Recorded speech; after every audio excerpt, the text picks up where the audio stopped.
তো আমি ওইভাবে জানি না যে কোন জায়গা। 2020 সালে কাজের ভিসা নিয়ে কম্বোডিয়ায় পাড়ি দেন পাবনার সুজানগরের আলামিন। বছর চারে ঘুরতেই খবর আসে কর্মস্থলে দুর্ঘটনায় মারা গেছেন তিনি। এরপর শুরু হয় স্বামীর মরদেহ আনার যুদ্ধ। প্রবাসী কল্যাণ ও বিভিন্ন সংস্থার কাছে ধর্ণা দিলেও এখনো পর্যন্ত তার মরদেহ বুঝে পাননি পরিবার। কিছুতেই বলতেছে না, তো আমি বারবার বলতেছি যে আমার কাছে বলেন কোনো সমস্যা হয়েছে নাকি। আমি মুখে বলতে পারবো না, আমি একটা ভিডিও দিচ্ছি। যখন ভিডিওটা দিছে আমি দেখছি, দেখার পরে আর আমার কোনো সেন্স ছিল না। বাংলাদেশের নাগরিক যেহেতু, তার বাংলাদেশে নিয়ে আসবে আমার সরকার আনে, তো আমি এই জন্যই অনেক চেষ্টা করছিলাম, কিন্তু কোনো সহযোগিতা পাই নাই কারো। এবারের গল্পটা চাঁপাইনবাবগঞ্জ সদর উপজেলার নবীনগর গ্রামের ইব্রাহিম হোসেনের। কম্বোডিয়া যাওয়ার 3 মাসের মাথায় বিদ্যুৎ স্পৃষ্ট হয়ে মারা যান।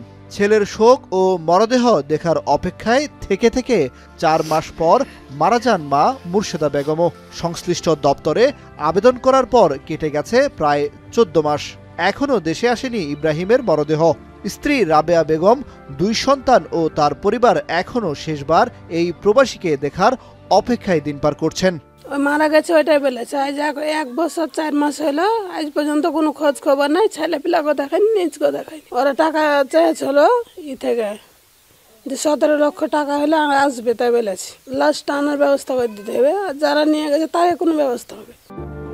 অনুসন্ধানে পাওয়া যায় ইব্রাহিমের স্ত্রীর আবেদনের প্রেক্ষিতে 2024 সালের আগস্ট মাসে মরদেহ জরুরি ভিত্তিতে দেশে পাঠাতে প্রয়োজনীয় ব্যবস্থা নিতে থাইল্যান্ডে বাংলাদেশ দূতাবাসের কাছে চিঠি দেয় প্রবাসী কল্যাণ মন্ত্রণালয়। নভেম্বর মাসে মৃতদেহের পরিবহন খরচের জন্য পররাষ্ট্র মন্ত্রণালয়কে চিঠি লেখে প্রবাসী মন্ত্রণালয়, যেখানে উল্লেখ করা হয় কম্বোডিয়া থেকে এই প্রবাসীর মরদেহ দেশে আনতে খরচ হবে প্রায় 10,85,500 টাকা। এই ব্যয় 2024-25 অর্থ বছরের সচিবালয়ের অনুকূলে বরাদ্দকৃত মরদেহ উপখাত হতে বহন করার কথা। কিন্তু এই চিঠির 1 বছর পেরিয়ে গেলেও ইব্রাহিমের মরদেহ দেশে আনতে পারেনি মন্ত্রণালয়। ওয়েজার্নার্স কল্যাণ বোর্ড বলছে বিএমইটি কার্ড না থাকায় তার মরদেহ দেশে আনা যাচ্ছে না। যিনি ভদ্রলোক মারা গিয়েছিলেন তার বিএমইটি ছাড়পত্র বা আমাদের ম্যান পাওয়ার ছিল না, যার ফলে আমাদের আইন অনুযায়ী আমরা তার ডেড বডি আনার জন্য টাকা খরচ করতে পারিনি। কিন্তু পরবর্তীতে সেটা মিনিস্ট্রিতে পাঠানো হলে মিনিস্ট্রি একটা চিঠি ইস্যু করে চিফ অ্যাকাউন্টস অফিসার বরাবর, যাতে ওই ডেড বডি আনার জন্য 10 লক্ষ প্লাস যে টাকাটা লাগবে সেই টাকাটা যাতে মঞ্জুরি প্রদান করা হয়। পাবনার আলামিন চাঁপাইনবাবগঞ্জের ইব্রাহিম মারা গিয়ে বেঁচে গেছেন, কিন্তু যারা দেশটিতে আছেন কিংবা নতুন করে যাচ্ছেন তাদের অবস্থা আরও ভয়াবহ। গত 2 বছরে অনেকেই দালালের প্রলোভনে পড়ে কম্বোডিয়ায় পাড়ি দিয়েছেন। কেউ 5 লাখ, কেউ 6 থেকে 7 লাখ টাকা পর্যন্ত ধার দেনা করে জমি বন্ধক রেখে পাড়ি দেন সেখানে। কিন্তু প্রতিশ্রুত চাকরি কিংবা বেতন তো দূরের কথা, তাদের অনেকেই পৌঁছানোর পর থেকেই শিকার হন অবৈধভাবে আটকে রাখা অতিরিক্ত শ্রম, মারধর ও অমানবিক নির্যাতনের। কেউ কেউ প্রতারিত হয়ে দেশে ফিরতেও বাধ্য হয়েছেন। ছিলাম প্রায় 17 দিন মতো, আমরা কাজ করতেই পাইনি, যার কারণে আমাদের খাওয়া দাওয়া থাকা কোনো কিছুর ঠিক ছিল না। যদি কথা মতো না চলে বা কিছু না করে তাহলে মেরে ফেলার হুমকি দেয়। পুরাই আমরা একটা জিম্মায় পড়েছিলাম, আমাদের চিট করা হয়েছে, সম্পূর্ণ চিট করা হয়েছে। সোহাগ বলছে যে তুমি বাড়ি আসবা, বাড়ি আসা অত সহজ না, সাদা স্ট্যাম্পে সই দেবে, তারপর তোমার টিকিট দেবো, তারপর তোমার পাসপোর্ট দেবো, তার আগে তোমার কিছু পাবা না। একটা ভিডিও করা লাগবে তোমার। কি ভিডিও? তুমি বলবা যে স্বেচ্ছায় সজ্ঞানে আমি কম্বোডিয়া ত্যাগ করতেছি, এই এজেন্ট কোনো দায়ী নেই।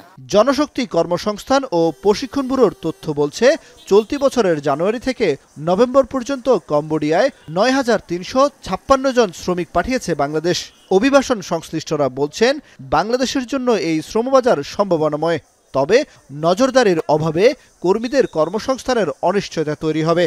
এই যে কর্মীগুলো গেছে তারা আদৌ কী অবস্থায় এটা যদি দেখভাল করে এবং তারা যদি ওখান থেকে যদি প্রতিবেদন নিয়ে আসে তারা দূতাবাসের মাধ্যমে, যদি সঠিক যদি কাজ করে তাহলে তো ফাইন, আর যদি না করে তাহলে এখনই এটার স্টেপ নিতে হবে। কিছু রিক্রুট এজেন্সির আমরা নাম পেয়েছি যারা এই কাজগুলোর সাথে জড়িত আছে, তাদের মালিকরাই ওই দেশে আছে কম্বোডিয়াতে এবং এই কাজগুলো করছে। কম্বোডিয়াতে নিয়মিত উপায়ে ওইখানে লোক যাওয়ার পরিমাণ কিন্তু খুবই কম। বিভিন্ন অবৈধভাবে বা অনিয়মিতভাবে সেখানে লোক প্রেরণ করার একটা প্রবণতা আমরা লক্ষ্য করেছি সাম্প্রতিক বছরগুলোতে। থাইল্যান্ডের যে দূতাবাস যেটি রয়েছে তার পক্ষে কম্বোডিয়াতে যে শ্রমিকদেরকে বা প্রবাসী বাংলাদেশিদের দেখভাল করার এই বিষয়টি খুবই কার্যকর না। থাইল্যান্ডের সাথে কম্বোডিয়ার একটা সাংঘর্ষিক সম্পর্ক রয়েছে এবং এই সম্পর্কের কারণে সেখানকার মানুষেরা কিন্তু অনেকটাই ঝুঁকিপূর্ণ অবস্থায় আছে। সেখানে অভিবাসী শ্রমিকেরা কিন্তু সবসময়ই এই ঝুঁকির সর্বোচ্চ মাত্রায় তারা বহন করে। এত সব সংকটের মধ্যে থাইল্যান্ড কম্বোডিয়ার চলমান সীমান্ত বিরোধ অভিবাসী কর্মীদের নিরাপত্তা নিয়েও ঝুঁকি তৈরি হতে পারে বলে নতুন শঙ্কা তৈরি হয়েছে। কামরুল হাসান জনি, এখন, ঢাকা।